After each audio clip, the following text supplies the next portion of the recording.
امروزه نه تنها زنان از آموزش و کار محروم شدین و به چارچوب خانه هاشان قرار گرفتیم، بلکه به طور سیستماتیک از جامعه‌ای که دوش مردم میتوانند کار بکنن نادیده گرفته شدیم.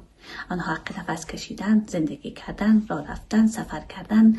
ندارند و حتی مورد خشونت خانوادگی، مورد سرکوب، تجاوز گروهی و همچنان ازدواج‌های اجباری روبرو شدیم که این خود آپارتاید جنسیتی است که میتواند عمر دوامداری را به طالبان فراهم بکند. رویکرد دیگری این نیست به جامعه بین المللی برمیگرده که هنوزه با تمام این جنایتی که در داخل افغانستان توسط طالبان برای مردم اجرا می شود نادیده گرفته و در پی تعامل و حمایت بین المللی و مالی طالبان هستند که میتونه افغانستان را به عقبگرد وحشتناکی روبرو بکنه و تاریخ به اسب حجر ببره.